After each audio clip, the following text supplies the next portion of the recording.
3வது அதிகாரம் 5வது வசனத்தை ஒருவர் வாசிக்கலாம். யோசுவா 3வது அதிகாரம் 5வது வசனம்.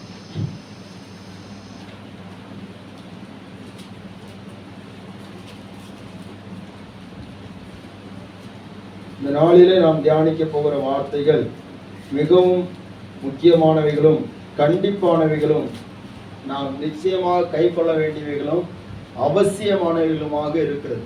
அப்படினாலே ஒருவேளை அது உங்களுடைய உள்ளத்தை சில காரியங்களை கொண்டு பாதிக்குமானால் அதை நீங்கள் அறிந்து கொண்டு அந்த வார்த்தைக்கு அர்ப்பணித்து வாழ உங்களை ஒப்பு கொடுங்கள். கர்த்தர் உங்களை ஆசீர்வதிப்பாராக. அல்லேலூயா. யோசுவாவின் புஸ்தகம் 3வது அதிகாரம் 5வது வசனம். யோசுவா ஜனங்களை நோக்கி உங்களை பரிசுத்தம் பண்ணிக் கொள்ளுங்கள், நாளைக்கு கர்த்தர் உங்கள் நடுவில் அற்புதங்களை செய்வார் என்றான். அல்லேலூயா. ஸ்தோத்திரம். அந்த யோர்தான் நதி அண்டையிலே வந்து கொண்டு இருக்கிற போது அவர்கள் கானான் தேசத்தை சுதந்திரித்துக் கொள்ளுகிற நேரம் நெருங்குகிற நேரம் வருகிறது. அந்த நேரத்தில் அவர்களுக்கு குறுக்காக அல்லது தடையாக யோர்தான் நதி இருக்கிறது. கடந்த வாரத்தில் அதை குறித்து நாம் சில காரியங்களை தியானித்தோம். இந்த நாளிலும் கூட ஆண்டவருடைய உள்ளத்தை பாரப்படுத்தின இந்த காரியத்தை சொல்லும்படியாக கர்த்தருக்குள்ளாக வாஞ்சிக்கிறேன். யோசுவா ஜனங்களை பார்த்து சொல்கிறார், நீங்கள் இதுவரை நடந்து வந்த பாதைகள் ஒன்று இருக்கிறது. வனாந்தரத்தை கடந்து வந்தீர்கள், பலவிதமான போராட்டங்களை சந்தித்து வந்தீர்கள், சத்துருக்களை முறியடித்து வந்தீர்கள். ஆனால் இதுவரைக்கும் நடந்து போகாத அல்லது கடந்து போகாத ஒரு வழியாக நீங்கள் கடந்து போக போகிறீர்கள். அந்த வழியை நீங்கள் கடந்து போவதற்காக ஆண்டவர் உங்கள் நடுவில் அற்புதங்களை செய்ய போகிறார். அந்த அற்புதங்களை பெற்றுக் கொள்வதற்கு ஆண்டவர் யோசுவாவை கொண்டு காரியத்தை சொல்கிறார், உங்களை பரிசுத்தம் பண்ணிக் கொள்ளுங்கள். அல்லேலூயா.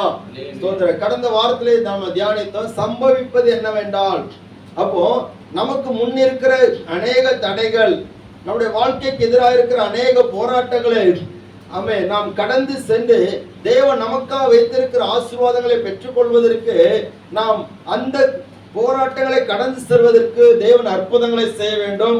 அந்த அற்புதங்கள் நடைபெற வேண்டுமானால் ஆண்டவர் ஜனத்தை பார்த்து சொல்லுகிறார், நீங்கள் உங்களை பரிசுத்தம் பண்ணிக் கொள்ளுங்கள். அல்லேலூயா. ஆண்டவர் ஸ்தோத்திரம். பாருங்க, எப்பொழுதெல்லாம் ஜனங்களை பரிசுத்தம் பண்ணிக் கொள்ளுங்கள் சொல்லுகிறார் என்று சொல்லி பார்த்தால், யாத்திராகமத்தின் புஸ்தகம் 19வது அதிகாரம் 10வது வசனம் வேகமா வாசிக்கணும். ஸ்தோத்திரம். யாத்திராகமம் 19:10. அவர் சீனாய் மலையிலே மோசேயோடு பேசுகிற போது ஆண்டவர் அந்த வார்த்தையை சொல்லுகிறார். யாத்திராகமம் 19:10. பின்னும் கர்த்தர் மோசேயை நோக்கி, நீ ஜனங்களிடத்தில் போய் இன்றைக்கும் நாளைக்கும் அவர்களை பரிசுத்தப்படுத்து, அவர் தங்கள் வஸ்திரங்களை தோய்த்து 3ஆம் நாளைக்கு ஆயத்தப்பட்டிருக்க கடவர்கள். 3ஆம் நாளில் கர்த்தர் சகல ஜனங்களுக்கு பிரத்யட்சமாக. அல்லேலூயா. ஸ்தோத்திரம். எல்லாரும் கவனிக்கிறீங்களா? அல்லேலூயா. கர்த்தர் பிரத்யட்சமாக சீனாய் மலையில இறங்குவார். அந்த சீனாய் மலையில இறங்குற நேரத்துல அங்கே அசுத்தமாக ஒருவனும் இருக்கக்கூடாது. அவர் மகா பரிசுத்தமான தேவன். அவர் அசுத்தத்தை பார்த்து கொண்டிருக்க மாட்டார். யாராவது அசுத்தத்தோடு இருந்தால் அவர்கள் அந்நேரமே அவர்கள் அக்கினிக்கு இரையாக்கப்பட்டு விடுவார்கள். அவருடைய பரிசுத்தத்துக்கு முன்பாக எந்த மனிதனும் நிற்க முடியாது. அவர் இறங்குகிற அந்த இடத்துல அங்கே கூடி வருகிற ஜனங்கள் பரிசுத்தமாக இருக்க வேண்டும். அல்லேலூயா. சோதரன் நல்லா கவனிக்கணும். இது யாருக்கு சொல்லப்பட்டதுன்னு சொன்னால், மீட்டுக் கொள்ளப்பட்ட இஸ்ரவேல் ஜனங்களுக்கு சொல்லப்பட்டது. ஏன் இந்த இஸ்ரவேல் ஜனங்களுடைய இந்த சரித்திரத்தை ஆண்டவர் மறுபடியும் நம்முடைய சிந்தனைக்கு கொண்டு வருகிறார். நான் சில நாட்களில் சிந்தித்தது உண்டு, நம்ம எதுக்கு இந்த இஸ்ரவேல் ஜனங்களுடைய வம்சத்தை நம்ம படிக்கணும், இவங்க சரித்திரத்தை நம்ம எதுக்கு படிக்கணும்? அல்லேலூயா. ஆமே. ஸ்தோத்திரம். நமக்கு இஸ்ரவேல் ஜனங்களுக்கு என்ன சம்பந்தமோ உண்டுமா? ஏதாவது சம்பந்தம் உண்டுமா? கிடையாது. அல்லேலூயா. இஸ்ரவேல் ஜனங்கள் இஸ்ரவேல் தேசத்துல இருக்கிறாங்க. எல்லாரும் கவனிக்கிறீங்க தானே? ஸ்தோத்திரம். ஆமென். அல்லேலூயா. எல்லாருக்கும் ஸ்தோத்திரம். எப்படியாவது ஏசில உட்கார வச்சு உங்களை ஆராதிக்க வைக்கணும்னு சொல்லிட்டு ரொம்ப விரும்புறேன், ஜெபம் பண்றேன். ஸ்தோத்திரம். அனல் பறக்குது. ஆமென். ஸ்தோத்திரம். பாருங்க, நம்ம அனலா மாறாட்டா இப்படிப்பட்ட அனல் நினைச்சிடும் நம்ம மேல சொல்ல மாட்டேன். அல்லேலூயா.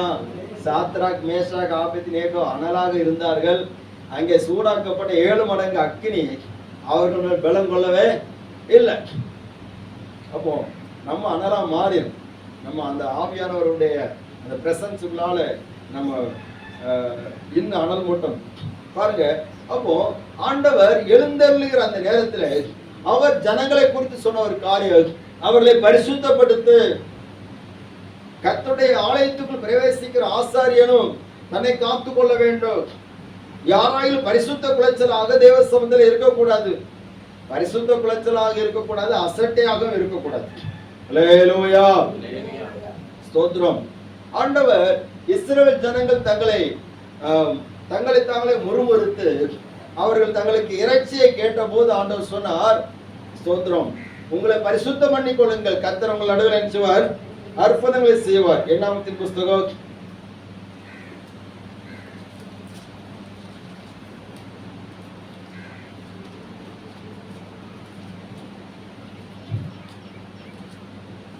11வது அதிகாரம் 18வது வசனம். நீ ஜனங்களை நோக்கி நாளைக்காக உங்களை பரிசுத்தம் பண்ணுங்கள், நீங்கள் இறைச்சி சாப்பிடுவீர்கள். எங்களுக்கு இறைச்சி சாப்பிட கொடுப்பவர் யார் என்றும் எகிப்திலே எங்களுக்கு சௌக்கியமா இருந்தது என்றும் கர்த்தருடைய செவிகள் கேட்க அழுதீர்களே. அல்லேலூயா. நீங்கள் சாப்பிடும்படி கர்த்தர் உங்களுக்கு இறைச்சி கொடுப்பார். பாருங்க, உங்களுக்கு இறைச்சி வேணுமா, நீங்க கேட்கறது வேணுமா, நீங்க உங்களை பரிசுத்தம் பண்ணி கொள்ளுங்க. நீங்க பரிசுத்தம் பண்ணி கொள்ளாம நீங்க கேட்கறது உங்களுக்கு கிடைச்சாலும் அது பெரிய ஆபத்தாயிரும். இந்த ஜனங்கள் பாட்டை விட்டுட்டாங்க, பரிசுத்தம் பண்ணி கொள்ளுங்கன்னு சொல்லுகிற அந்த வார்த்தையை விட்டுட்டாங்க. ரெண்டாவது பாட்டை பிடிச்சுக்கிட்டாங்க. அல்லேலூயா. ஒரு பொருள் நம்ம கையில கிடைக்குன்னு ஆண்டவர் சொல்றார், நீ உன்னை பரிசுத்தம் பண்ணிக்கொள். ஆனா அந்த பரிசுத்தம் பண்ணிக்கொள்ளு என்கிற அந்த காரியத்தை விட்டுறாங்க, ரெண்டாவது காரியத்தை பிடிக்கிறாங்க. இவங்க ரெண்டாவது அவங்க பிடிச்சது கிடைச்சது, அவங்க ரொம்ப போராடினதை கிடைச்சதுன்னு சொல்லிட்டு அதை அனுபவிக்கும் போது வாதை கிளம்பி விட்டது. அல்லேலூயா, அல்லேலூயா. சிலரை பார்த்தேன்னா இது எனக்கு ரொம்ப பிடிக்கும் சொல்லி ரொம்ப போராடக்கூடாது. போராடுங்கன்னு சொன்னா பின்னாடி வாதம் ஒண்ணு இருக்குன்னு சொல்லி புரிஞ்சுக்கணும். நம்ம ஆண்டவர் எதற்காக தெரிந்திருக்கிறார்? ஆண்டவர் சொல்கிறார், உன்னை நான் பரிசுத்த ஜனமாக தெரிந்திருக்கிறேன், பூமியில் உள்ள சகல ஜாதிகளிலும் உன்னை மேன்மையாக நான் தெரிந்திருக்கிறேன். ஆனா நீ கீழ்த்தரமாக போக கூடாது. நீங்கள் உங்களை பரிசுத்தம் பண்ணி கொள்ளுங்கள், நாளைக்கு கர்த்தர் உங்கள் நடுவில் அற்புதங்களை செய்வார். ஆண்டவர் அந்த எகிப்து தேசத்திலிருந்து அவர்களை பிரித்து கொண்டு வந்த காரணமே அவர்களை பரிசுத்தம் பண்ணுவதற்காகத்தான். ஒரு அல்லேலூயா சொல்லுங்க. அல்லேலூயா. இப்போ பரிசுத்தம் பண்ணும்படியாக ஆண்டவர் கொண்டு வந்தவர் கானான் தேசத்துக்கு முன்னாடி போகும்போது அந்த கானான் தேசத்துக்குள்ளால அவங்க அசுத்தமாக போக கூடாது. கவனிக்கிறீங்களா எல்லாரும்? அல்லேலூயா. கவனிக்கணும், பிசாசுக்கு இடம் கொடுக்க கூடாது. ரொம்ப போராடிதான் அந்த வார்த்தைகள் எல்லாம் ஆண்டவர் நமக்கு தந்தது.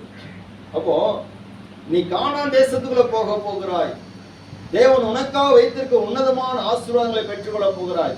இதனை அசுத்தத்தோடு இதனை கடந்து போக கூடாது, நீ பரிசுத்தத்தோடு தான் கடந்து போகணும். அல்லேலூயா. ஆண்டவர் பரிசுத்தப்படுத்துகிற தேவன், நம்மை பரிசுத்தம் பண்ணுகிற தேவன் அவர்தான். நாம் நம்மை பரிசுத்தம் பண்ணும் போது அவர் நம்மை பரிசுத்தமாக்குவார். ஆமென். அல்லேலூயா. லேவியராகமம் 20வது அதிகாரம் 7வது வசனம். 21வது அதிகாரம் 8வது வசனம். ரெண்டு வசனத்தை நீங்கள் உங்களை பரிசுத்தப்படுத்தி பரிசுத்தராயிருங்கள், நான் உங்கள் தேவனாகிய கர்த்தர். ஆதலால் நீங்கள் உங்களை பரிசுத்தப்படுத்தி பரிசுத்தராயிருங்கள், நான் உங்கள் தேவனாகிய கர்த்தர். 21:8. அவன் தேவனுடைய அப்பத்தை செலுத்துகிறபடியால் நீ அவனை பரிசுத்தப்படுத்த வேண்டும்.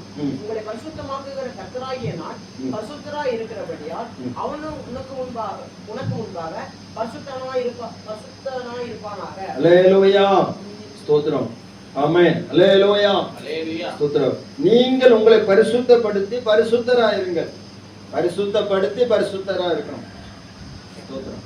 அப்போ பரிசுத்தம் என்பது ரொம்ப முக்கியம். கிறிஸ்தவ வாழ்க்கையினுடைய அடிப்படை தான் பரிசுத்தம். பரிசுத்தம் என்பது நம்ம நினைக்கிறது போல இல்ல. கவனிங்க. அல்லேலூயா, அல்லேலூயா, ஸ்தோத்திரம். சில விஷயங்களுக்கு மட்டும் விலகி இருக்கிறது அல்ல. சில விஷயங்களுக்கு விலகி இருப்போம், சில விஷயங்களை துணிகரமா செய்வோம். ஸ்தோத்திரம்.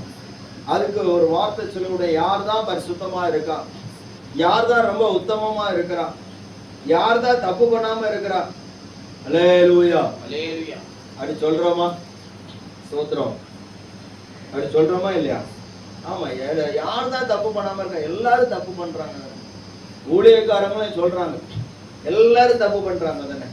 ஸ்தோத்திரம். அப்படி சொல்லதுக்கா இயேசு ரத்தம் சிந்தினார். நம்ம ஒவ்வொரு நாளும் நம்முடைய குறைகளை கண்டுபிடித்து அதை அப்புறப்படுத்த வேண்டியது நம்முடைய கடமை. அல்லேலூயா, அல்லேலூயா, ஸ்தோத்திரம். கர்த்தருடைய நாமம் எப்படிதாக. அப்போஸ்தலர் நடவடிக்கைகளின் புத்தகம் 26வது அதிகாரம் 18வது வசனம். சீக்கிரமா வாசிங்க பிள்ளைங்களா, சீக்கிரமா வாசிங்க, சுறுசுறுப்பா வாசிங்க. அப்போஸ்தலர் 26:18. அவர்கள் என்னை பற்றி விசுவாசத்தினாலே பாவ மன்னிப்பையும் பரிசுத்தமாக்கப்பட்டவர்களுக்குரிய சுதந்திரம் பெற்றுக்கொள்ளும்படியாக. ஒரு நிமிஷம் கவனிங்க எல்லாரும். அந்த வசனம் எடுத்தீங்களா எல்லாரும்? அப்போஸ்தலர் 26:18 அந்த வசனத்தை எல்லாரும் எடுத்தீங்களா? எல்லாரும் பைபிள் வச்சிருக்கீங்களா? ஸ்தோத்திரம். கர்த்தர் உங்களை ஆசீர்வதிப்பாராக. பாருங்க, அங்க சொல்லப்பட்டிருக்கிறது, அவர்கள் என்னை பற்றி விசுவாசத்தினாலே பாவ மன்னிப்பையும் பரிசுத்தமாக்கப்பட்டவர்களுக்குரிய சுதந்திரத்தை பெற்றுக்கொள்ளும்படியாக. கவனிங்க, இந்த சுதந்திரம் யாருக்கு வைக்கப்பட்டிருக்கிறது? எல்லாரும் சொல்லணும். யாருக்கு? பரிசுத்தமாக்கப்பட்டவர்களுக்குரிய சுதந்திரம். பரிசுத்தமாக்கப்பட்டவர்களுக்குரிய சுதந்திரத்தை பெற்றுக்கொள்ளும்படியாகவும். அடுத்த வசனம் இருக்கிறது, இருளை விட்டு ஒளியினிடத்திற்கும் சாத்தானுடைய அதிகாரத்தை விட்டு தேவனிடத்தில் திரும்பும்படியாகவும் நீ அவருடைய கண்களை திறக்கும் பொருட்டு. அல்லேலூயா, கண்கள் திறக்கப்படணும். என்ன? பரிசுத்தமாக்கப்பட்டவர்களுக்குரிய ஒரு சுதந்திரம் இருக்கிறது. எல்லாரும் கவனிக்கிறீங்களா? அல்லேலூயா, அல்லேலூயா, ஸ்தோத்திரம். இது என்னைக்கும் கேட்கிற மாதிரி இருக்காது, இன்னும் கொஞ்சம் வித்தியாசமா இருக்கும். அதனால கொஞ்சம் கவனமா கவனிங்க. பரிசுத்தமாக்கப்பட்டவர்களுக்குரிய சுதந்திரம். நம்முடைய ஓட்டம் எப்போ முடியும் தெரியாது. நம்முடைய வாழ்க்கையின் ஓட்டங்களை ஒவ்வொரு நாளும் நாம் கணித்து பார்க்க முடியாது. அல்லேலூயா, ஸ்தோத்திரம். கணித்து பார்க்க முடியாது. எப்போ யாருடைய ஓட்டம் எப்போ முடியும் தெரியாது. எப்போ முடிஞ்சாலும் நாம் பரிசுத்தமாக்கப்பட்டவர்களாக முடிய வேண்டும். அதனால தான் 1 கொரிந்தியர் 1வது அதிகாரம் 2வது வசனத்தில் பவுல் கொரிந்தி சபைக்கு சொல்கிறார். கொரிந்தி சபை என்பது அது பாவம் நிறைந்த பட்டணம். அங்கு வணிகர்கள் அதிகமாக வருவார்கள். எடுத்தீங்களா வசனம்? ஸ்தோத்திரம். அங்கே வணிகர்கள் அதிகமாக வருவார்கள். வணிகர் சொன்னா வியாபாரிகள், பிசினஸ் சிட்டி அது. அந்த இடத்துல அநேக பாவங்கள், வெளியில சொல்ல முடியாத பாவங்கள் நடக்கும். அங்க போகிற வியாபாரிகளிடத்திலே பாவம் செய்யும்படியாக அநேக பாவம் செய்கிற ஸ்திரீகள், வியாபாரமாக தங்களுடைய உடலை விற்கக்கூடிய ஸ்திரீகள் அங்கே இருப்பார்கள். அதனாலே பாவம் பெருகின இடம் அங்கே. அந்த பாவம் பெருகின இடத்தில் உள்ள சபைக்கு பவுல் என்ன எழுதுகிறார்? வாசிங்க.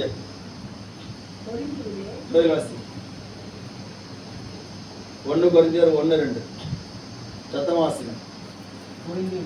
கொரிந்தியர்களே, கிறிஸ்து இயேசுவுக்குள் பரிசுத்தமாக்கப்பட்டவர்களாயும் பரிசுத்தவான்களாகும்படிக்கு அழைக்கப்பட்டவர்களுமாய் இருக்கிற தேவனுடைய சபைக்கும் எங்களுக்கும் தங்களுக்கும் ஆண்டவராய் இருக்கிற நம்முடைய கர்த்தராகிய இயேசு கிறிஸ்துவின் நாமத்தை எங்கும் தொழுது கொள்கிற அனைவருக்கும் அல்லேலூயா.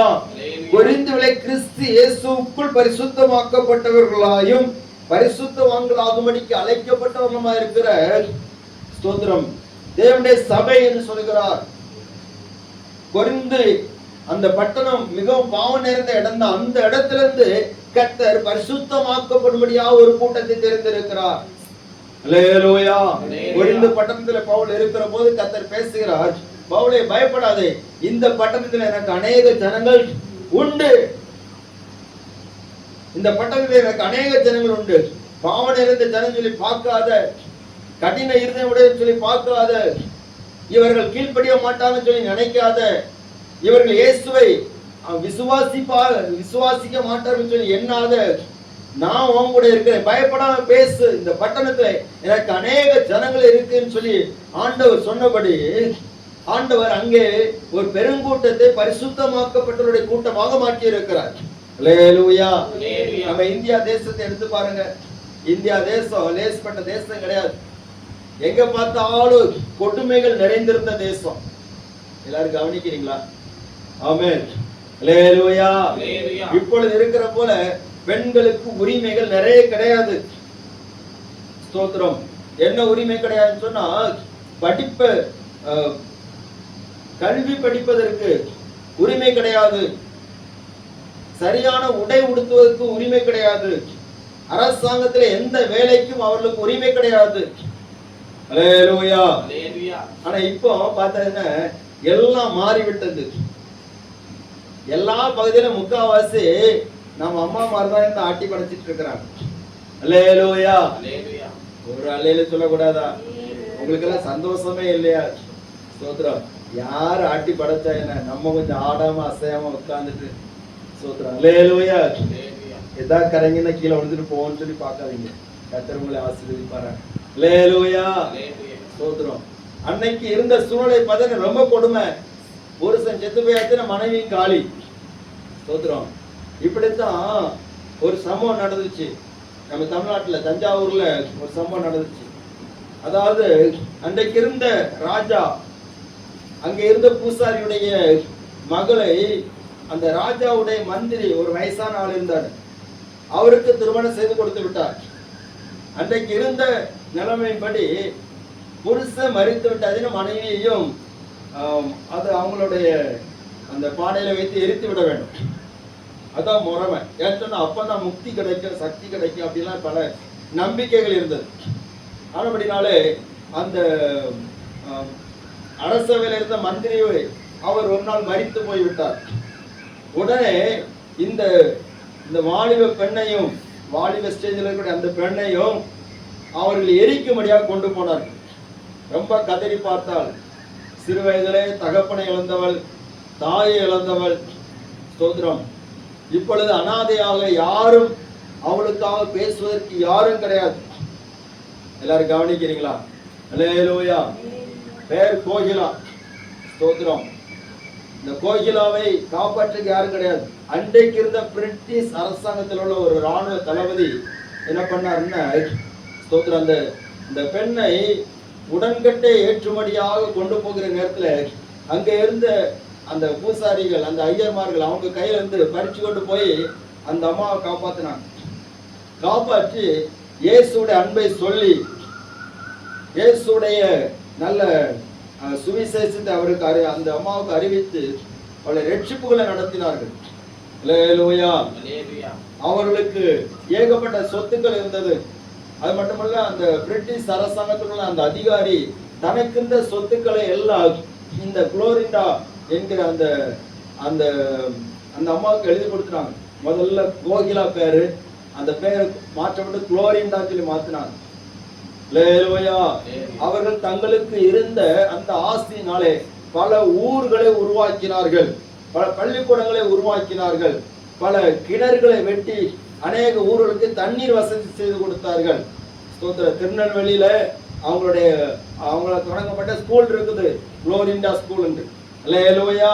இந்த உரிமைகள் எல்லாம் உருவானது இந்த இந்தியாவுடைய நிலைமை அந்த காலத்துக்குள்ள இருந்து கொண்டு பல நேரங்களிலே உரிமைகள் பறிக்கப்பட்டவர்களாக, சரியான உடை உடுத்த தெரியாதவர்களாக, சரியான நாகரிகம் இல்லாதவர்களாக, பல மூட நம்பிக்கையில மூழ்கி கிடந்த இந்தியா தேசத்தை மாற்றினது இந்த சுவிசேஷமே. அல்லேலூயா. இந்த சுவிசேஷத்தின் வெளிச்சமே. ஸ்தோத்திரம். ஆண்டவர் அந்த சுவிசேஷத்தின் வெளிச்சத்தினாலே இருளுக்குள் கிடந்து நம்மையும் ஆண்டவர் தேடி வந்தார். ஒரு அல்லேலூயா சொல்லுங்க வைப்போம். அல்லேலூயா. இருளுக்குள் இருந்த நம்மை தேடி வந்தார். அந்த வெளிச்சம் தேடி வந்தது, அந்த சுவிசேஷம் தேடி வந்தது. யாரோ ஒரு நபர் மூலமாக கர்த்தர் நம்மை ரட்சித்தார், நம்மளை விடுதலை ஆக்கிறார். காரணம் என்னன்னு சொன்னா, நாம் பரிசுத்தமாக்கப்பட்டவர்களாக இருக்க வேண்டும். பரிசுத்தமாக்கப்பட்டவர்களுக்காக ஒரு சுதந்திரம் இருக்கிறது. இந்த உலகத்துல ஓட்டத்தை முடிக்கிற போது நமக்குன்னு ஒரு சுதந்திரம் வைக்கப்பட்டிருக்கிறது. அல்லேலூயா. நீ அலைந்து திரிந்தது போதும், போராடின நாட்கள் போதும், உனக்குன்னு ஒரு சுதந்திரத்தை நான் வைத்திருக்கிறேன். நீ அலைந்து திரியாத, மரண ஓலம் இல்லாத ஒரு சுதந்திரத்தை வைத்திருக்கிறேன். அதற்கு நீ போகும்படியாக இன்னைக்கு உன்னை பரிசுத்தம் பண்ணிக்கொள். அல்லேலூயா. நாளைக்கு பரிசுத்தம் பண்ணலாம் சொல்லி நினைக்காது, இன்னைக்கு பரிசுத்தம் பண்ணிக்கொள். நீ சிறு வயதாக இருந்தாலும் இன்னைக்கு நீ உன்னை பரிசுத்தம் பண்ணிக்கொள். அல்லேலூயா. முதிர் வயதாக இருந்தாலும் இன்னைக்கு உன்னை பரிசுத்தம் பண்ணிக்கொள்.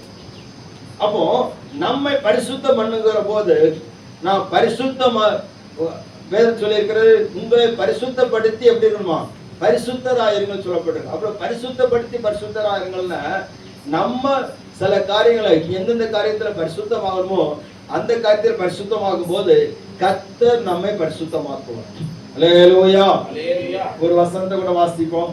முகவரையில தான் நிக்குது. 1 தெசலோனிக்கேயர் 5ஆம் அதிகாரம் 23ஆம் வசனம்.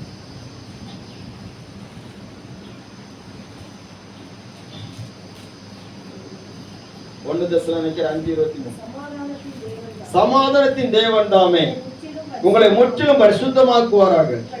உங்கள் ஆவி, ஆத்துமா, சரீரம் முழுவதும் நம்முடைய கர்த்தராகிய இயேசு கிறிஸ்து வரும்போது குற்றமற்றதா இருக்கும்படிக்கு காக்கப்படுவதாக.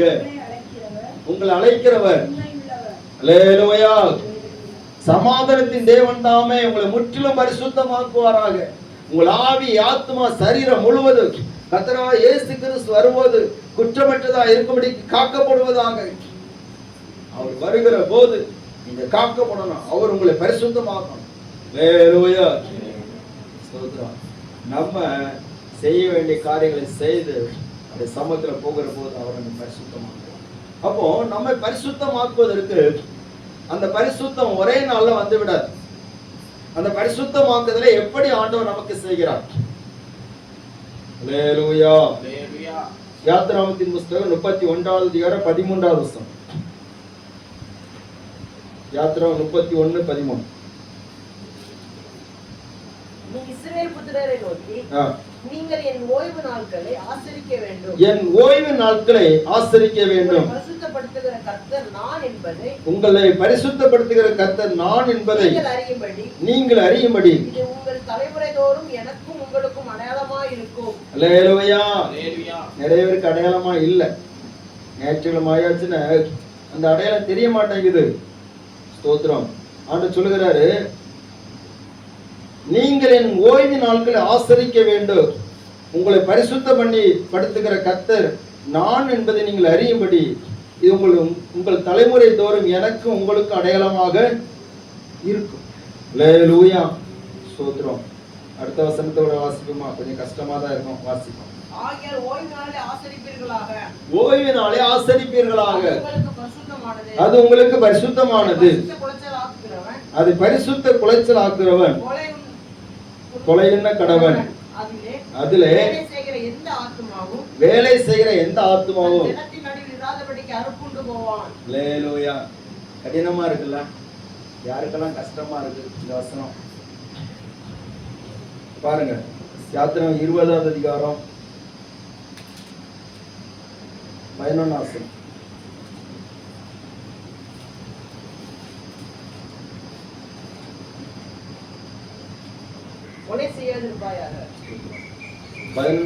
கர்த்தர் 6 நாளைக்குள்ளே வானத்தையும் பூமியையும் சமுத்திரத்தையும் அவைகளுள்ள எல்லாவற்றையும் உண்டாக்கி 7ஆம் நாளிலே ஓய்ந்திருந்தார்.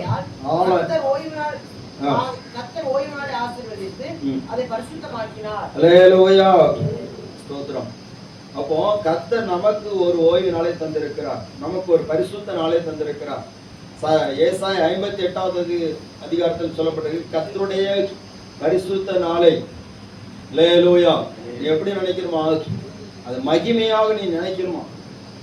ஸ்தோத்திரம். அது விசேஷமா நீ நினைக்கணும்.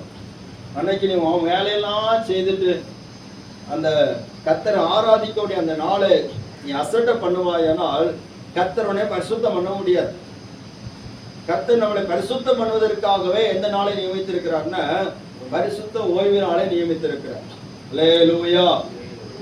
ஒரு அல்லேலூயா. ஆனா ஞாயிற்றுக்கிழமை தான் நமக்கு நிறைய ப்ரோக்ராம் வரும். ஸ்தோத்திரம். அது நமக்கு ஒரு அடையாளம். நம்ம முந்தின நாட்கள்ல ஞாயிற்றுக்கிழமை ப்ரோக்ராம் வந்து நம்ம ஓடிடுவோம். ஏன்னா நமக்கு அடையாளம் தெரியாது. ஆனா எப்போ ஆண்டவர் நம்மளை ரட்சித்தாரோ அன்னைக்கு நமக்கு ஒரு அடையாளத்தை வைத்திருக்கிறார். என்ன அடையாளம் தெரியுமா? இவங்க ஞாயிற்றுக்கிழமைன்னா கர்த்தரை ஆராதிப்பாங்க. அல்லேலூயா. ஜனங்களை கெடுக்கிறதே நிறைய ஊழியக்காரங்க. உண்மையை சொல்றேன். ஆனா எப்பவுமே டைட்டா ப்ரோக்ராம் இருக்கும். ஆனா இந்த நாட்கள் அப்படி இல்லை. எனக்கு அது ஒரு பெரிய ஒரு துக்கமாட்டே இருக்கு. ஸ்தோத்திரம். ஆண்டவரே, ஞாயிற்றுக்கிழமை சொல்லி கர்த்தருடைய காரியத்துல நம்ம டைட்டா மாறும். அல்லேலூயா. ஸ்தோத்திரம். நிறைய சொல்லுவோம் ஞாயிற்றுக்கிழமை மட்டும்தான் ஓய்வெடுக்க டைம் கிடைக்குது, நாங்க அன்னைக்கு தான் நல்லா தூங்குவோம் அப்படின்னு.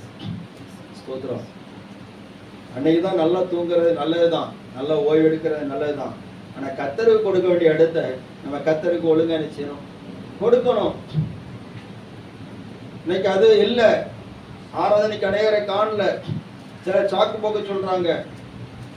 சில சின்ன சின்ன காரியங்களுக்காக ஞாயிற்றுக்கிழமை காரியத்தை ஒதுக்கி வைக்கிறாங்க. சில இடத்துல ஆன்லைன்ல பாத்துக்கலாம். அந்த கொரோனா வந்து எல்லாரையும் காலி பண்ணிட்டு. அல்லேலூயா. நிறைய பேர் கொரோனா வந்து அவங்க வாழ்க்கையை காலி பண்ணிட்டு போயிட்டு நிறைய பேருடைய ஆவிக்கிற வாழ்க்கையை கொரோனா தாக்கிட்டு போயிட்டு. ஒரு வைப்போம். அல்லேலூயா. ஆவிக்கிற வாழ்க்கையை கொரோனா நினைச்சது கொண்டு போயிட்டு. ஏன்னா வீட்டுல இருந்தே ஆராதனை, வீட்டுல இருந்தே திருவிருந்து, வீட்டுல இருந்தே எல்லாம். ஸ்தோத்திரம்.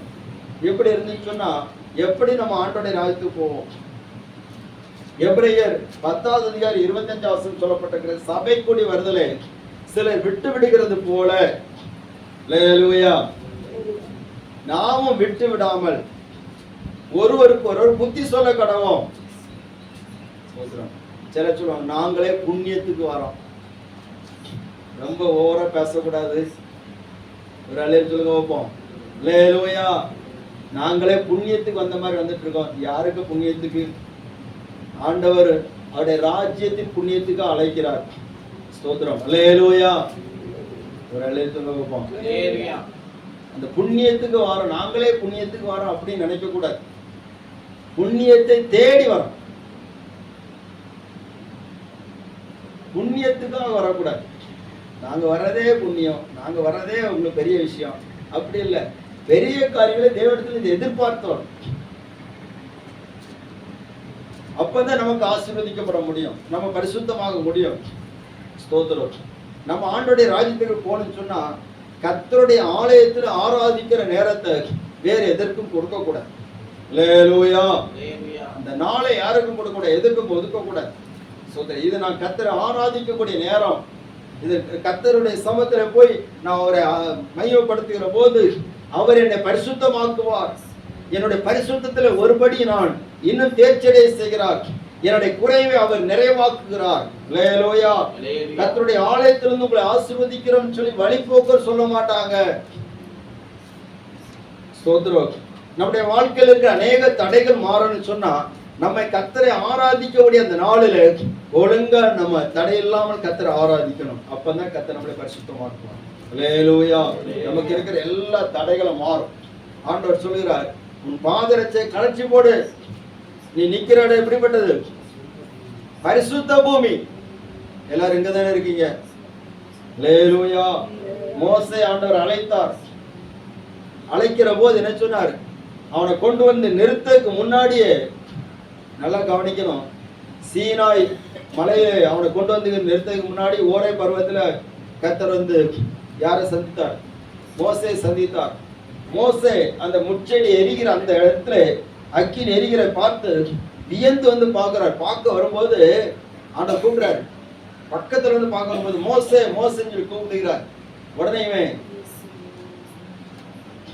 அல்லேலூயா. எல்லாரும் கொஞ்சம் விழிப்பா இருங்க. கர்த்தர் உங்களை ஆசீர்வதிப்பார். கொஞ்சம் எல்லாரும் கொஞ்சம் நிமிர்ந்து எடுத்து கொஞ்சம் விழிப்பாருங்க. அல்லேலூயா. இது போராட்டமா தான் இருக்கு பார்த்தீங்களா? இப்படிதான் நான் திரும்ப திரும்ப சொல்லிட்டு இருந்தேன். ஒருத்தர் கோவம் வந்துச்சு, கோவம் வந்து வீட்டுல போய் சண்டை போட்டுட்டாரு. இப்படி பாஸ்டர் என்ன சும்மா சொல்லிட்டு இருக்காரு, தட்டிக்கிட்டு இருக்கிறாரு. அந்த அம்மா வந்து என்கிட்ட வந்து சொல்லுது, பாஸ்டர் நீங்க இப்படிலாம் பேசாதீங்க பாஸ்டர், பேசுனா அங்க போயிருவேன்னு சொல்றாங்க. அப்படியே சரி, நான் இன்னும் அடுத்த வாரம் இதெல்லாம் சொல்லவே மாட்டேன். அடுத்த வாரம் சொல்லல. அவர் உட்கார்ந்து கேட்டுட்டே இருந்தவர் கொஞ்ச நேரம் பார்த்தா சேர்ல பார்த்தா ஆளை காணுது. பார்த்ததுன்னா அவர் வச்சிருந்த பைபிளும் கீழே, அல்லேலூயா, ஆளும் கீழே, சேர்ல இருந்தா சொத்துன்னு கீழே விழுந்து கிடக்காரு. ஸ்தோத்திரம். விழுந்தவர் திரும்பி திரும்பி பார்த்தார், ஒருத்தரும் பார்க்கல. ஸ்தோத்திரம். அடக்கலாம் வேற உட்கார்ந்துட்டார். அல்லேலூயா, அல்லேலூயா, அல்லேலூயா. ஸ்தோத்திரம். கர்த்தர் உங்களை ஆசீர்வதிப்பாராக. பாருங்க, ஓய்வு நாட்களை பரிசுத்தமா ஆசரிக்கணும். ஏசாயா தீர்க்கதரிசன புஸ்தகம் 58வது அதிகாரம்.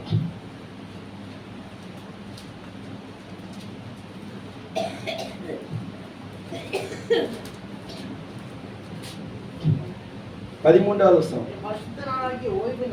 என் பரிசுத்த நாளாகி ஓய்வு நாளிலே உனக்கு இஷ்டமானதை செய்யாமலும் உன் காலை விலக்கி உன் வழிகளின்படி நடவாமலும் உனக்கு இஷ்டமானதை செய்யாமலும் உன் சொந்த பேச்சை பேசாமலும் இருந்து மனமகிழ்ச்சி நாள் என்றும் கர்த்தருடைய பரிசுத்த நாளை மகிமையுள்ள நாள் என்று சொல்லி அதை மகிமையாக எண்ணுவாயானால் அப்பொழுது கர்த்தரில் மனமகிழ்ச்சியாக இருப்பாய். உன்னை பண்ணி உன் தகப்பனாகிய யாக்கோபுடைய சுதந்திரத்தால் உன்னை போஷிப்பேன். கர்த்தருடைய வாய் இதை சொல்லிற்று. அல்லேலூயா.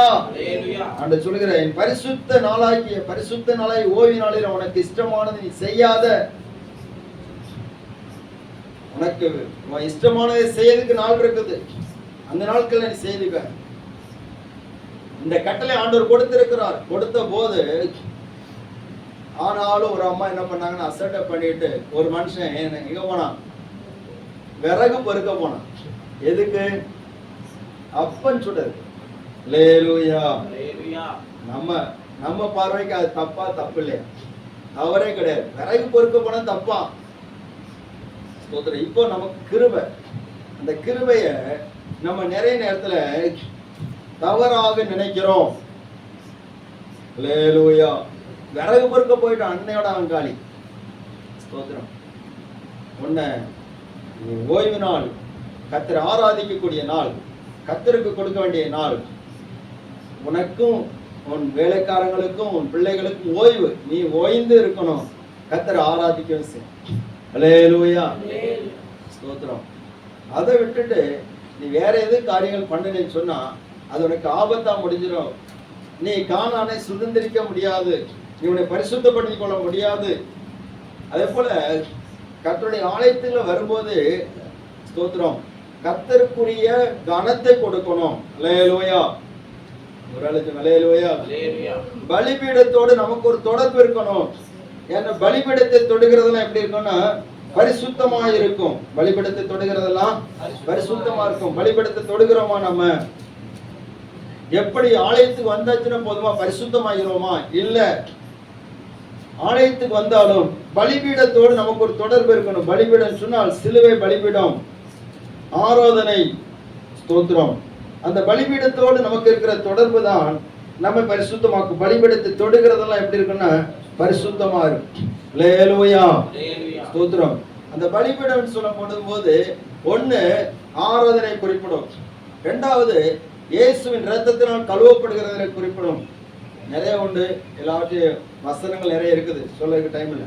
ஸ்தோத்திரம். மூணாவது நாம் கொடுக்கிற காணிக்கையை குறிப்பிடும். அல்லேலூயா. ஸ்தோத்திரம். காணிக்கையெல்லாம் கொடுக்கணுமா? சர்ச்சையை கொடுக்கணுமா? கட்டாயம் கொடுக்கணும். ஸ்தோத்திரம். நம்ம காணிக்கை கொடுத்தாதான் ஸ்தோத்திரம் ஆண்டவர் அந்த காணிக்கையின் மூலமாட்டு நம்ம நினைச்சுவாரு. அது ஒரு பலி. எத்தனை பேர் நம்புறீங்க? அல்லேலூயா. காணிக்கை என்பது ஒரு பலி. தசமமாக காணிக்கையை நீ கொடுப்பது ஒரு பலி. ஸ்தோத்திரம். அதை நீ கொடுக்காமல் இருந்துச்சுன்னா அது உனக்கு சாபமா இருக்கும். மல்கியா 3வது அதிகாரம் 8வது வசனத்துல 10வது வசனம் வரை இருக்குது. ஸ்தோத்திரம். மனிதன் தேவனை வஞ்சிக்கலாமா என்று சொல்லப்பட்டிருக்கிறது. கர்த்தர் உனக்கு செய்கிற எல்லா காரியத்திலையும் நீ தசம பாகத்தை ஆலயத்துல கொண்டு வந்து நீ செலுத்தணும் அப்படின்னு தேவனுடைய கட்டளையாக இருக்கு. அல்லேலூயா, சத்தம் அல்லேலூயா.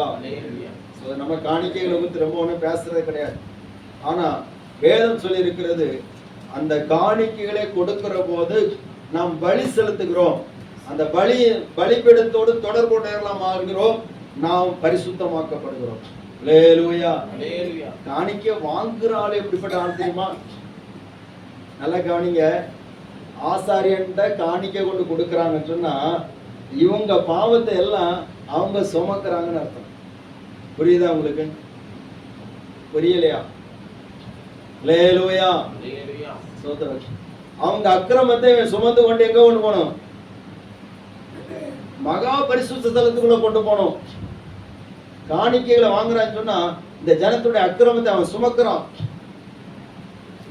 இந்த ஜனத்துக்காக தேவ சமூகத்தில் நிற்கிறான். ஸ்தோத்திரம். அதனாலதான் நம்ம ஒவ்வொரு காணிக்கையையும் ரொம்ப பயத்தோடு நம்ம கையாள வேண்டி இருக்கு. நிறைய பேருக்கு துணிகரம் இருக்குது. ஜனங்கள்ட்ட இருந்து காணிக்கை சர்வசாதாரணமா வாங்குவாங்க. அவங்க ஆடம்பரத்துக்கு சர்வசாதாரணமா செலவு பண்ணுவாங்க. பணத்தை பணமா பார்க்க மாட்டாங்க.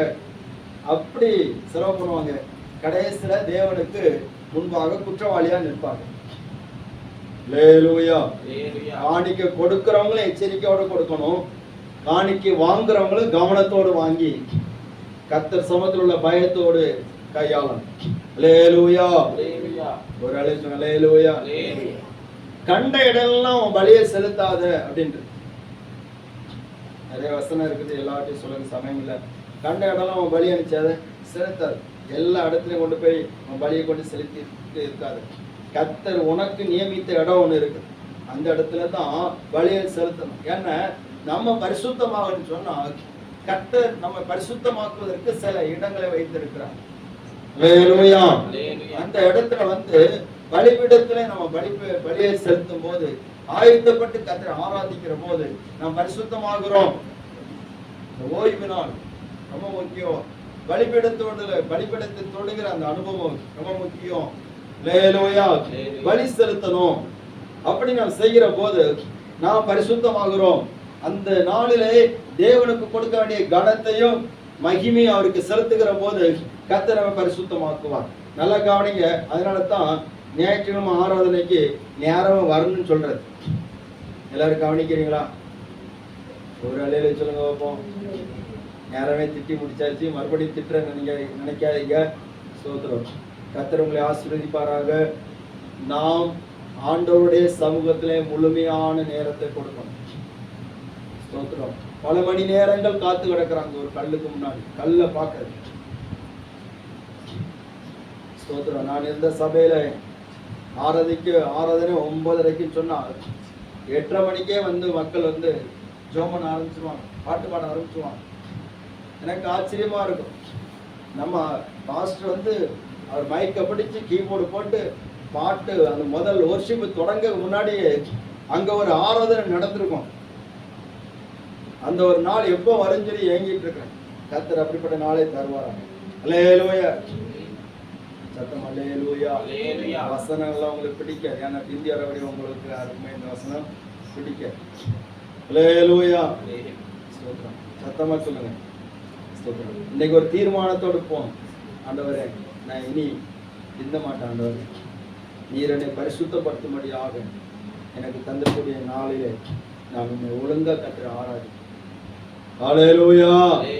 அல்லேலூயா. சத்தம் அல்லேலூயா. ஸ்தோத்திரம்.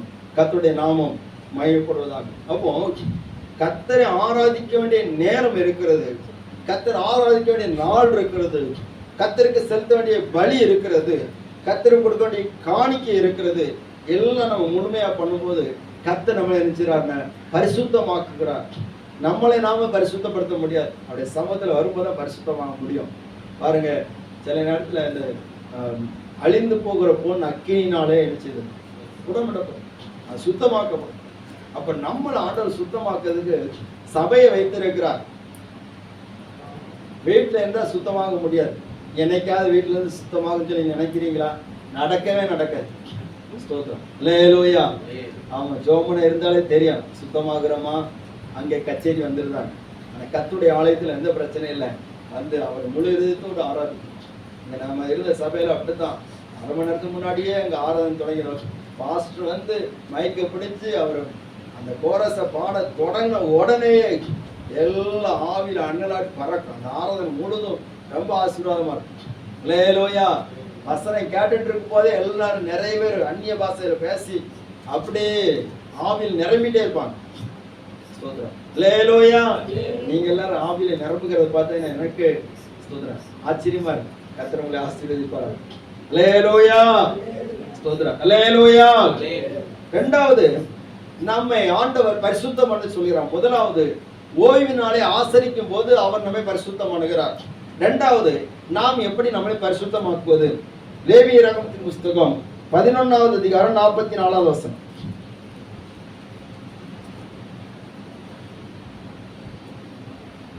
ஆசாரியர்கள் பார்க்க கடவன். 11வது அதிகாரம் 44வது வசனம். நான் உங்கள் தேவனாகிய கர்த்தர், நான் பரிசுத்தர்.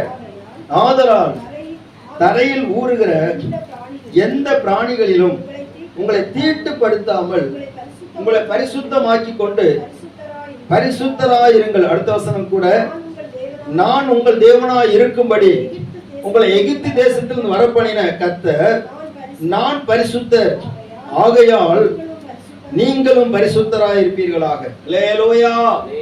முதல்ல சொல்கிறார், என் ஓய்வினாலே ஆசரிக்கணும், நீங்கள் பரிசுத்தமாக்கப்படுவீர்கள். இரண்டாவது, உங்களை தீட்டுப்படுத்தாமல் நீங்க காத்துக்கொள்ளணும். ஆண்டவர் சொல்கிறார், ஊரும் பிராணிகள், ஸ்தோத்திரம், எந்த ஒரு பிராணியினாலும் நீங்க உங்களை தீட்டுப்படுத்தக்கூடாது.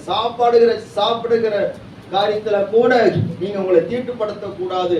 உங்களை தீட்டுப்படுத்துகிற எந்த காரியத்துக்கு நீங்க விலகி இருக்கணும். அல்லேலூயா. நம்மளை தீட்டுப்படுத்துகிற காரியம் தெரியுமா நமக்கு? ஸ்தோத்திரம்.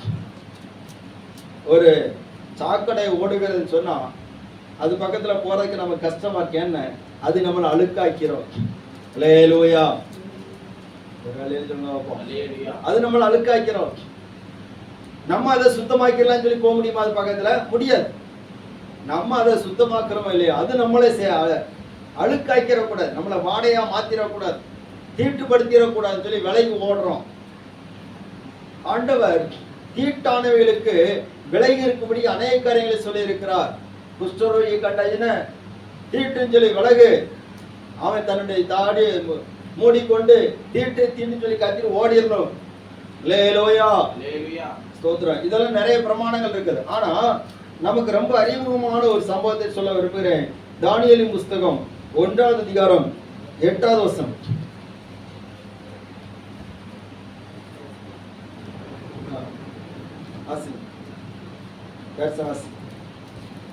தானியேல் 1:8.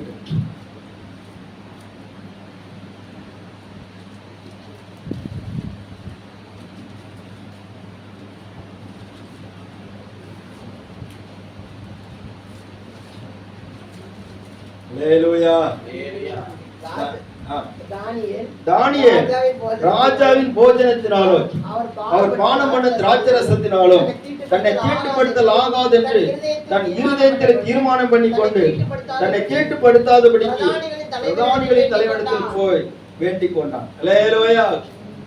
ஒரு அல்லேலூயா. தன்னை தீட்டுப்படுத்தல் ஆகாது. ராஜாவின் போஜனத்தினால் தன்னை தீட்டுப்படுத்தல் ஆகாது. ராஜாவுடைய போஜனம் உயர் ரகமானது, யாருக்கு கிடைக்காதது. அல்லேலூயா. ஸ்தோத்திரம். நம்ம நாட்டுடைய பிரதமர் இருக்கிறார், அவர் சாப்பிட சாப்பாடு உயர் ரக சாப்பாடு. அவர் கூட பந்தி இருக்கணும்னு சொல்லி ஒரு தருணம் கிடைச்சுனா எது வேணாலும் விட்டுட்டு ஓடிடுவோம். அல்லேலூயா. அப்படியா இல்ல? கர்த்தர் உங்களை ஆசீர்வதிப்பார். ஸ்தோத்திரம். பாருங்க, இந்த ராஜாவின் போஜனத்தினாலே தன்னை தீட்டுப்படுத்தல் ஆகாதுன்னு சொல்லி தனக்குள்ள ஒரு தீர்மானம். எவ்வளவு உயர்ந்த ஆகாரமா இருந்தாலும் சரி, என்ன தீட்டுப்படுத்தக்கூடாது. நான் கர்த்தருக்கான பரிசுத்தமான, என் பார்வையினால் நான் தீட்டுப்படக்கூடாது, என் வார்த்தையினால் நான் தீட்டுப்படக்கூடாது. ஸ்தோத்திரம். அல்லேலூயா. அந்நிய தேசத்துல இருந்தாலும், அடிமையாக இருந்தாலும், சிறைப்பட்டு போனாலும் தன்னை தீட்டுப்படுத்த கூடாது என்பதிலே அவன் ரொம்ப ஒரு உதாரணமாக இருக்கிறான். அப்படி சிலர் இந்த இடத்துல இருக்கிறீங்க, கர்த்தர் உங்களை ஆசீர்வதிப்பார். ஸ்தோத்திரம். நம்மளை தீட்டுப்படுத்தாதபடி காத்துக்கொள்ளணும். இன்னும் இது வெளிப்படையான ஒரு காரியம். ஆனால் இயேசு சில காரியங்களை சொல்லி இருக்கிறார். அந்த காரியத்தினாலும் நம்மை தீட்டுப்படுத்தக்கூடாது. அல்லேலூயா. ஒரு அழைத்துங்க வைப்போம். மார்க் எழுதின சுவிசேஷம் 7வது அதிகாரம் 20வது வசனம், 21, 22, 23. மனுஷனுக்குள்ளே இருந்து புறப்படுகிறது மனுஷனை தீட்டுப்படுத்தும்.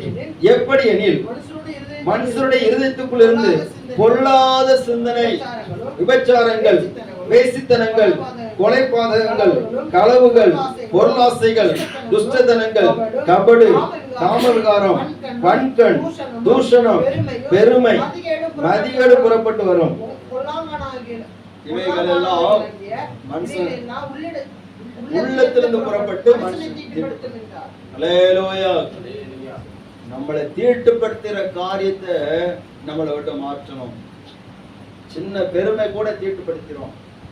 களவு, பொல்லாத சிந்தனை, மதிகேடு நம்மளை தீட்டுப்படுத்தும். அல்லேலூயா. நிறைய வாலிப பசங்க அதனால தீட்டுப்பட்டு கிடக்குறாங்க. ஸ்தோத்திரம். அவங்களுக்கு நல்லதமா தெரியும், தீட்டுப்படுத்திடும். தானியேல் தன்னை தீட்டுப்படுத்தாதபடி காத்து கொண்டான். யோசேப்பு தன்னை தீட்டுப்படுத்தாதபடி காத்து கொண்டான்.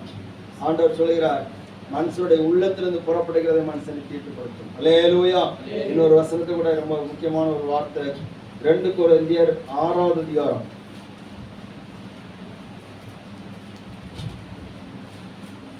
14வது வாசிக்கிறோம். அந்நிய நுகத்திலே அவிசுவாசிகளுடன் பிணைக்கப்படாதிருப்பீர்களாக. நீதிக்கும் அநீதிக்கும் சம்பந்தம் ஏது? ஒளிக்கும் இருளுக்கும் ஐக்கியம் ஏது? கிறிஸ்துவுக்கும் வேலியாளுக்கும் இசைவேது? அவிசுவாசியுடனே விசுவாசிக்கு பங்கேது? தேவனுடைய ஆலயத்துக்கு விக்கிரகங்களுக்கும் சம்பந்தம் ஏது? நான் அவர்களுக்குள்ளே உலாவி அவர்களுக்குள்ளே வாசம் பண்ணி அவர்களுக்குள்ளே உலாவி அவர்கள் தேவனாய் இருப்பேன், அவர்களின் ஜனங்களாய் இருப்பார்கள் என்று தேவன் சொன்னபடியே நீங்கள் ஜீவனுள்ள தேவனுடைய ஆலயமாயிருக்கிறீர்களே. ஆனபடியால் நீங்கள் அவர்கள் நடுவிலிருந்து பிரிந்து போய் அசுத்தமானதை தொடாதீர்கள் என்று கர்த்தர் சொல்லுகிறார். அல்லேலூயா. நம்ம பிணைக்கப்படுகிறது கூட கவனமா இருக்கணும். நம்ம ஐக்கியம் வைக்கிறது கூட கவனமா இருக்கணும். அல்லேலூயா. ஸ்தோத்திரம். பவுல் அவர் சொல்லுகிற போது இந்த வார்த்தை ரொம்ப அழுத்தத்திற்கு, அந்நிய நுகத்தில் அவிசுவாசியுடன் பிணைக்கப்படாத. அவிசுவாசிக்கு உனக்கு வேறுபாடு வேணும். நீதிக்கு அநீதிக்கு சம்பந்தமே கிடையாது, நீ நீதியா இருக்கணும். ஒளிக்கும் இருளுக்கு ஐக்கியமே கிடையாது, நீ ஒளியா இருக்கணும். அல்லேலூயா. கிறிஸ்துவுக்கும் வேலியாளுக்கு இசைவு கிடையாது. அவிசுவாசியுடனே விசுவாசிக்கு பங்கு கிடையாது. தேவனுடைய ஆலயத்துக்கு விக்கிரகத்துக்கு என்ன கிடையாது, சம்பந்தமே கிடையாது. அல்லேலூயா. அப்போ அவர்கள் நம்ம பிரிய வேண்டிய இடத்துல இருந்து பிரிஞ்சு வந்துடணும். அவங்களோட ஐக்கியம் வச்சு நம்மளை தீட்டுப்படுத்த கூடாது. 1 கொரிந்தியர் 5வது அதிகாரத்துல 5வது அதிகாரத்தில் சொல்கிறார், சில காரியங்கள் அங்கு சொல்லப்பட்டிருக்கிறது. உங்களுக்குள்ள விபச்சாரம் உண்டற்று பிரசித்தமா சொல்லப்படுகிறது என்று சொல்றாரு. இப்படிப்பட்ட காரியம் செய்தவனை நீங்கள் உங்களை விட்டு நீக்காமலும் துக்கப்படாமலும் இருமாப்படைந்திருக்கிறீர்கள் என்று சொல்லப்பட்டிருக்கு. அப்படிப்பட்ட காரியங்களை செய்கிறவர்களை விட்டு விலகணும் என்று சொல்லப்பட்டிருக்கு. அல்லேலூயா. இந்த உலகத்தில் அப்படிப்பட்டவர்கள் இருக்கிறாங்க, அவங்கள விட்டு நம்ம விலக முடியாது, அவங்களோடு கலந்திருக்காம இருக்க முடியாது. பவுல் சொல்கிறது அப்படி அல்ல. சகோதரன் எனப்பட்ட ஒருவன், ஆண்டவர் அறிந்திருக்கிறேன்னு சொல்லப்பட்ட ஒருவன் அப்படிப்பட்ட துணிகரமான காரியத்தில் ஈடுபட்டிருக்கிறான்னு அவனை விட்டு விலகணும். அல்லேலூயா. நம்ம மற்றவங்களோடு கலந்திருக்கணும், அப்படி இல்லை. அவங்களே ஆண்டவருடைய அன்பை சொல்லி அந்த பாவத்திலிருந்து விடுதலை ஆக்குவதற்கு பிரயாசப்படலாம். ஆனால் சகோதரன் சொல்லப்படுகிற ஒருவன், நீதி நேர்மையில் அறிந்திருக்கிற ஒருவன் அப்படிப்பட்ட பாவத்தை அகப்பட்டிருப்பானால் அவனை விட்டு விலகணும் சொல்லிதான் வேதம் சொல்லியிருக்கு. அல்லேலூயா. நான் உங்களை பரிசுத்தமாக்குகிற கர்த்தர். உங்களை இன்றைக்கு பரிசுத்தம் பண்ணி கொள்ளுங்கள், நாளைக்கு கர்த்தர் உங்கள் நடுவில் அற்புதங்களை செய்வார். முதல்ல ஓய்வு நாளை பரிசுத்தம் ஆசரிக்க கடவாய். இரண்டாவது, தீட்டானவர்களுக்கு உன்னுடைய ஆத்மாவை விலக்கி காக்க கடவாய்.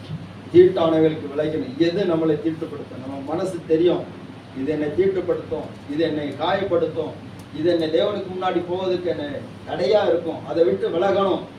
அல்லேலூயா. இன்னும் 3 காரியம் இருக்குது. கர்த்தருக்கு சித்தமானா அடுத்த வாரம் உங்களுக்கு சொல்லுவேன். நம்ம எல்லாரும் ஜெபிக்க போறோம். ஆண்டவரே ஸ்தோத்திரம், நான் பரிசுத்தமாகும்படிக்கு ஆண்டவர் என்னை அழைத்திருக்கிறார். ஸ்தோத்திரம், பரிசுத்தவான்களாகும்படிக்கு அழைத்திருக்கிறார். அந்த அழைப்பு மாறாது.